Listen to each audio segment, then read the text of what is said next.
Traders point நண்பர்களுக்கு சிறப்பு வணக்கம். நம்ம டிஸ்க்ளைமர் எடுத்துக்கிறோம். நம்ம செபி ரிஜிஸ்டர் அட்வைசர் அறிவோ கிடையாது. நம்ம இங்கே பேசக்கூடிய எல்லாமே தகவலாக மாத்திரமே பார்க்கப்பட வேண்டும். இது யாருக்கும் முதலீடு சம்பந்தமாகவோ பங்குகளை வாங்கவோ விற்கவோ நம்ம எந்த ஆலோசனையும் கொடுக்கப்படல. எல்லா தொழிலும் ரிஸ்க் இருக்கும். ரிஸ்க் புரிஞ்சு எச்சரிக்கையோட தொழில் செய்யும்போது எல்லாமே நல்லா இருக்கும். நம்ம ஆதரிக்கிற அனைத்து நல்ல உள்ளங்களுக்கும் நன்றி. வளமுடன் வாழ்க. நண்பர்களே, 2024-25க்கான Q2 ரிசல்ட் அனௌன்ஸ் பண்ணிட்டு வராங்க. அந்த வரிசையில் இப்போ நம்ம பார்க்கக்கூடியது ட்ரெண்ட். சப்சிக்வெண்ட் குவார்ட்டருக்கு என்ன வாய்ப்பு இருக்குங்கிறதுக்கான ஒரு தேடுதல் முயற்சி. ட்ரெண்ட் லைனை பொறுத்த வரைக்கும் எக்ஸ்பென்சிவ் ஸ்டார்ங்கிற கிளாசிஃபிகேஷன்ஸ்குள்ள வராங்க. High financial strength, expensive valuation, டெக்னிக்கலாக மூமெண்டம் புல்லிஷில் இருக்குது, மாடரேட்லி புல்லிஷில் இருக்குன்னு சொல்லியிருக்கு. ஆனால் நம்மளை பொறுத்த வரைக்கும் இது கரெக்டிவ் ட்ரெண்ட். அனாலிசிஸ்ட் ப்ரைஸ் டார்கெட்டை 6743ன்னு டார்கெட்டை டவுன் சைட் பண்ணியிருக்கிறாங்க. நம்ம இந்த வீடியோ ரெக்கார்ட் பண்ணக்கூடிய தருணத்தில் 6810ங்கிற லெவலில் ட்ரேட் ஆகிக்கிட்டு இருக்கு. ஃபண்டமெண்டலாக ஹை சால்வன்சி பொசிஷன் மெயின்டைன் பண்ணுறாங்க, ஹை ரேட் ஆஃப் ரிட்டர்ன் எடுக்கிறாங்க, டெப்ட் டு ஈக்விட்டி வித் அந்த தியரட்டிக்கல் லிமிட்டில் இருக்குது. பிஇ அண்ட் பிபிஐ பொறுத்த வரைக்கும் எக்ஸ்பென்சிவ் வேல்யூஷன், பிஇ 134 இருக்குது, பிபிஐ 59.1 இருக்குது. இது வந்து எக்ஸ்பென்சிவ் வேல்யூஷன். எப்போ இபிஎஸோட டிடிஎம் வந்து க்ரோத் பெர்சன்டேஜ் கம்மியாகுதோ இல்லாட்டி ஸ்டாக்னேட் ஆகுதோ அப்போது கொஞ்சம் பெரிய கரெக்ஷன் வந்தாலும் ஆச்சரியப்படுறதுக்கு இல்லை. நம்ம இந்த புரிதலோடு தான் இந்த ஸ்டாக்கில் நம்ம எந்த முடிவு வேணாலும் எடுக்கணும். அனாலிசிஸ்ட் கன்சிஸ்டன்ஸ் ரெக்கமெண்டேஷன்ஸில் 22 அனாலிசிஸ்ட் ரெக்கமெண்ட் பண்ணியிருக்கிறாங்க. 14 பேர் பை சொல்லியிருக்கிறாங்க, 4 பேர் ஹோல்டு சொல்லியிருக்கிறாங்க, 4 பேர் செல் சொல்லியிருக்கிறாங்க. குவார்ட்டர்லி பெர்ஃபார்மன்ஸஸில் இயர் ஆன் இயர் கம்பேர் பண்ணும்போது, அதாவது செப்டம்பர் 2024 செப்டம்பர் 2023 கம்பேர் பண்ணும்போது நெட் ப்ராஃபிட் 46.2% இன்க்ரீஸ் ஆயிருக்கு, ரெவென்யூ 37.2% இன்க்ரீஸ் ஆயிருக்கு. Q2Q கம்பேர் பண்ணும்போது ரெவென்யூ வந்து கிட்டத்தட்ட ஒரு 140 கோடி ரூபாய்க்கு இன்க்ரீஸ் ஆயிருக்கு. நெட் ப்ராஃபிட் வந்து கிட்டத்தட்ட ஒரு 80 கோடி ரூபாய்க்கு இன்க்ரீஸ் ஆயிருக்கு. இபிஎஸ் உடைய லெவல் நமக்கு வந்து பார்த்தோம்னா 11.9ன்னு இருக்கு. இப்போ இவங்க இபிஎஸ் உடைய டிடிஎம் வந்து பார்த்தோம்னா 49.6ன்னு இருக்கு. இதுவும் வந்து பார்த்தோம்னா இது வந்து இன்க்ரிமெண்டல் ட்ரெண்டில் தான் இருக்கு. கிட்டத்தட்ட ஒரு 5-6 குவார்ட்டராகவே வந்து 6 குவார்ட்டருக்கு மேலேயே வந்து இன்க்ரிமெண்டல் ட்ரெண்டில் தான் இருக்கு.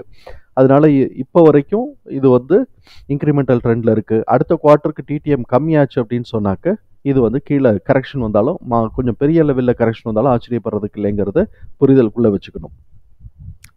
எம்எஃப் தன்னோட ஹோல்டிங்கில் 83% இன்க்ரீஸ் பண்ணி வச்சிருக்கிறாங்க. எஃப்ஐஎஸ் தன்னோட ஹோல்டிங்கில் 1.25% டிக்ரீஸ் பண்ணி வச்சிருக்கிறாங்க. நம்ம இந்த இபிஎஸ் தகவல்கள் எல்லாத்தையும் தூக்கி நம்மளோட எக்ஸல் ஃபார்மேட்டில் போட்டுட்டோம். நமக்கு இந்த ஃபஸ்ட்டு 2 குவார்ட்டரை நம்ம வந்து இதை எடுக்கும்போது ஃபஸ்ட்டு 2 குவார்ட்டரோட ரிசல்ட்டில் வந்து நம்ம பார்க்கும்போது நமக்கு கிடைக்கக்கூடிய ப்ரைஸ் ரேஞ்ச் வந்து 474 758ங்கிற லெவலில் இருக்குது. இது யதார்த்த சூழலில் ஒத்து வராதனால நம்ம பிவோட் பாயிண்ட் ஸ்ட்ராட்டஜிக்குள்ளே போகிறோம். பிவோட் பாயிண்ட் ஸ்ட்ராட்டஜியில் நமக்கு கிடைச்சிருக்கக்கூடிய ப்ரைஸ் லெவல்ஸை வந்து நம்ம ஆர்கனைஸ் பண்ணியிருக்கிறோம்.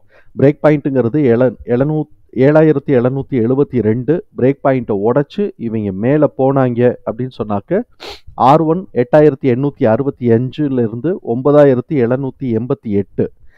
பிரேக் பாயிண்ட்டுக்கும் R1க்கும் நடுவில் மிட் பாயிண்ட்டு 8211. அது வந்து கிட்டத்தட்ட ப்ரீவியஸ் ஹையோட ரேஞ்சில் இருக்குது. ஸோ இப்போ இதெல்லாம் உடச்சி மேலே போனாங்கன்னா R1க்கான பாசிபிலிட்டிஸ் இருக்குது. ஆனால் அவன் என்ன பண்ணியிருக்கிறான், இந்த 8811ங்கிற அந்த ஹையோட அவன் கீழே இறங்கி பிரேக் பாயிண்ட்டை உடச்சி சப்போர்ட் 1ஐயும் உடச்சி சப்போர்ட் 2 நோக்கி அவன் போய்கிட்டு இருக்கும்போது நடுவில் வந்து ஒரு கரெக்டிவ் ட்ரெண்ட் வந்துருக்கு. இப்போ நம்ம வந்து சப்போர்ட் 1ங்கிறது 6938 6804, சப்போர்ட் 2 4988 4387. சப்போர்ட் 1க்கும் சப்போர்ட் 2க்கும் நடுவில் இருக்கக்கூடிய மிட் பாயிண்ட்டு 5896. ஸோ இப்போ இவன் வந்து சப்போர்ட் 1 ரேஞ்சை உடைக்கலை அப்படின்னு சொன்னாக்க இவன் மிட் பாயிண்ட் வரைக்கும் வந்துடலாம். மிட் பாயிண்ட்டுக்கு வந்துட்டு அப்படியே கீழே இறங்கினான்னா S2க்கான வாய்ப்புகள் இருக்கும். இப்போ சப்போஸ் சப்போர்ட் 1ஐ உடச்சி மேலே போனான் அப்படின்னு சொன்னாக்க பிரேக் பாயிண்டில் அவன் வந்து ரெசிஸ்டன்ஸ் எடுக்கிறதுக்கு வாய்ப்பு இருக்கும். டவுன் ட்ரெண்டு கண்டினியூ ஆக போகுதுனாக்க பிரேக் பாயிண்ட்டில் ரெசிஸ்டன்ஸ் எடுக்கிறதுக்கு வாய்ப்பு இருக்கும். அப்படி எடுத்தான் அப்படின்னு சொன்னாக்க கீழே இந்த தடவை மிட் பாயிண்ட்டு, அதுக்கப்புறம் வந்து ஒரு போய் ஒரு சின்ன கரெக்ஷன் போயிட்டு S2 வந்தாலும் ஆச்சரியப்படுறதுக்குள்ள இது டவுன் ட்ரெண்டாக இருந்தால். சப்போஸ் இவன் வந்து மேலே ஏறி ஒரு புல்லிஷ் ட்ரெண்டு ஃபார்ம் ஆனான்னாக்க பிரேக் பாயிண்ட்டை உடச்சி ஒரு புல்லிஷ் ட்ரெண்டு ஃபார்ம் ஆனான்னாக்க நம்ம கவனத்தில் இருக்கக்கூடிய ப்ரைஸ் வந்து ப்ரீவியஸ் ஹையான 8211 அதை உடச்சி மேலே போகிறான்னா R1 8865 9788. தகவல் நமக்கு பயனுள்ளதாக இருந்ததுன்னா சங்கருக்கு ரொம்ப சந்தோஷம். நம்மளை ஆதரிக்கிற அனைத்து நல்ல உள்ளங்களுக்கும் நன்றி. வளமுடன் வாழ்க. நன்றி நண்பர்கள்.